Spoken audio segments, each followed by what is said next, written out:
Oh, hi there. I'm just really enjoying my time scraping off this old intake manifold gasket. It's a blast. Now I know you could use the intake manifold gasket remover, but let's be real, you still end up using the razor blade. And no, I'm not cutting and gouging into it, I'm just lightly scraping along it. It's coming off really nice. So anyway, I need to finish this up. You guys can go ahead and watch these clips that Travis and I actually did last week, where we took the intake manifold off of the old engine, and then we also did the rear main seal on the D16. Go ahead and look at those. I'll catch up with you when I'm done with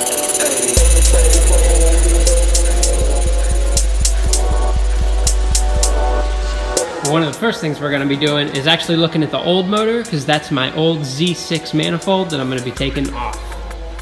But first, one of the things I wanted to show you guys and mention James, my friend on Instagram, at EK3Build. I wanted to show you guys how these brackets came out. So this was the brackets sitting in some vinegar for a couple days. And you can see that they're still gross, yeah, but it cleaned off a lot of the residual dirt and nasty rust that was on there. So what I'm thinking I'm doing is maybe just gonna go ahead and spray these down with some purple power, clean them up a little bit more, and then I may actually be painting those black.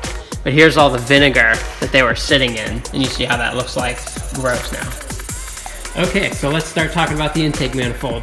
This is a D16 Z6 manifold that these guys had put on this B8, B7 hybrid. So I am going to be reusing this. I'm gonna flash a picture up on the screen here so y'all can see the difference between a B7 and a Z6 manifold. Now you see right away, the Z6 manifold has fatter intake runners going into the block. You can see where there's really not much space in between these runners because they are thicker. If you look at the B7, they're actually very thin runners. They almost look longer, and there's definitely more of a gap in between each runner. That's a thinner intake runner, and you know, there are different advantages to having thicker or thinner intake runners. Obviously thicker, more air is getting through. I'm not sure if it's actually physically shorter as well. That could be a shorter, quicker acceleration. Thinner and longer, there's less air and there's more time to travel to get into the intake or to get into the block. So it really depends, you know, obviously one is oriented towards more fuel economy. D-Series, they're all fuel economy engines, but the Z6 is more oriented towards performance, so shorter, fatter intake runners means generally better acceleration, better throttle response. Final little bit to note here is the P08 that is meant for the Z6. So I'm going to be taking this guy off, the fuel rail, injectors, and then obviously the whole manifold and throttle body I'll be taking, and we're going to be putting that onto the Z6. Okay, so real quick, one thing that I did that amateurs probably would want to do, which I'm included in that bracket, I labeled these different parts of where the wire harness is going to go, where I'm going to have to unplug it from the block. I just want to make sure that when I'm going to plug this thing back up on the Z6 that everything goes smooth. So if you feel comfortable labeling what you do, take that extra couple minutes to label it. That way when you go to put it on, no confusion. Okay, so with everything labeled, I just take my 12 here, and you gotta use the open-ended wrench, and just putting it on these bolts, tapping it with the hammer to break them loose. You see that one's already loose, because it is pretty difficult to get these things just by turning them. So do a little tap with the hammer, and then you can break it loose.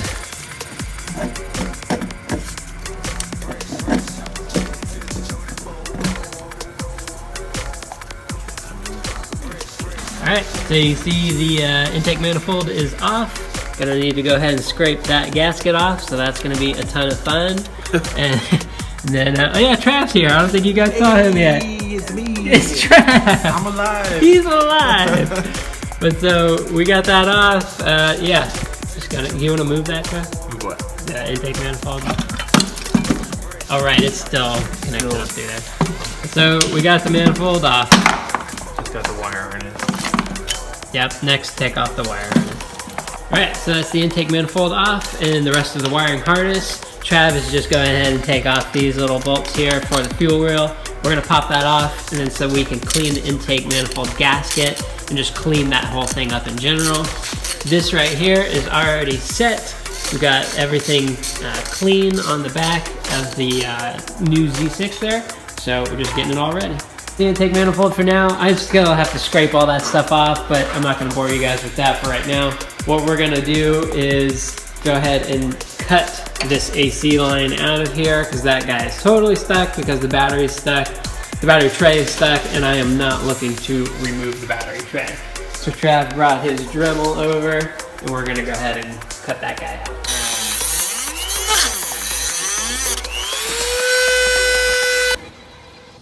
Bingo.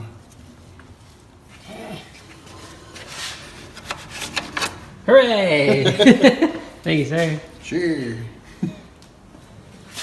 All right, now Trav cut that guy out of there, got the AC pipe on the ground. I will be able to put my 1320 Performance AC firewall block-off plate in there. The battery's still gonna stay there. I am not relocating it yet, but hey, if I end up moving it, that'll look real cool back there. That battery tray ain't going nowhere, you guys. I would literally have to cut that thing out because those bolts are so rusted. So for now, that's gonna stay there. You like our engine stand here? Okay, so the next thing that we're gonna be working on is changing out the rear main seal. And that means I gotta drain the oil out of this engine. I don't have an engine stand, so as you can see, we just use these bricks right here to build it up. Hey, it's working good, things sitting still. But so this obviously looks very chewed up, we all agree. So I got a new rear main seal.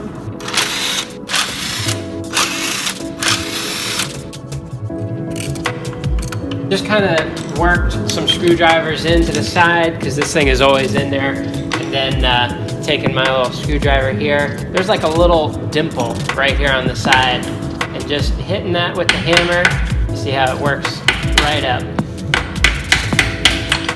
And that's gonna help me to pull it out.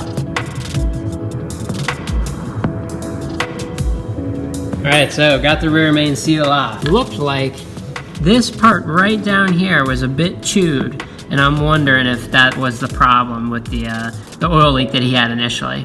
So I got my new piece, we're gonna go ahead and change that out. So here's the gasket set that you can get from any local auto parts store, all the different gaskets that you'll need. All right, so here's the rear main seal out, and I'm just gonna be popping this guy out between two bricks. We'll see how this goes.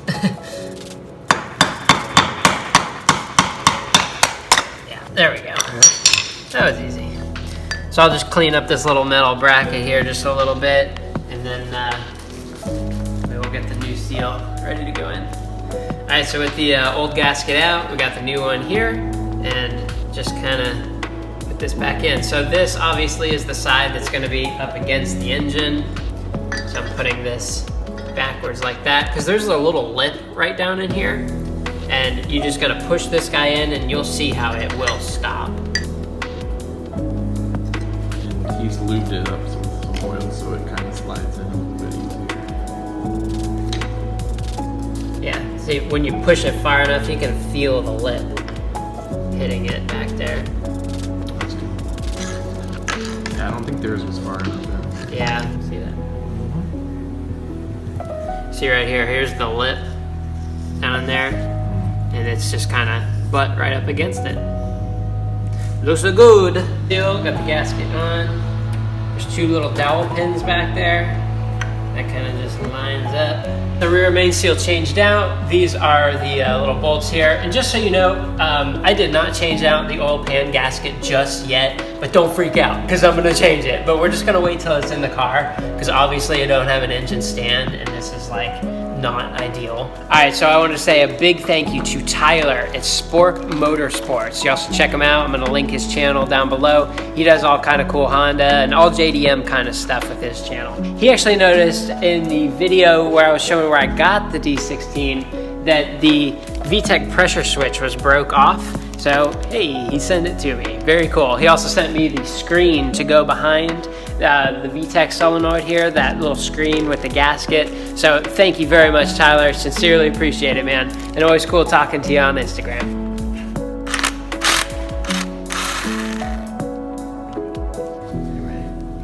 New pressure switch. Going on, maybe, there we go. Yeah, nice newness on old and busted. Thanks, Tyler.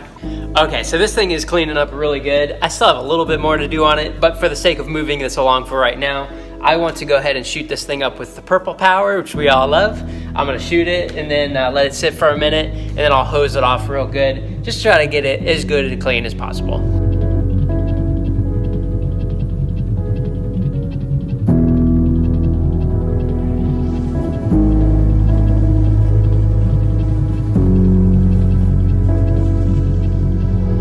Alright you guys, so that's it for this episode. I'm not going to go ahead and put the intake manifold on the new engine just yet because it's going to be easier to slide it under the car without the intake manifold on there. So once the engine is in the bay underneath it, then we can go ahead and put it on with the new gasket and all that, of course.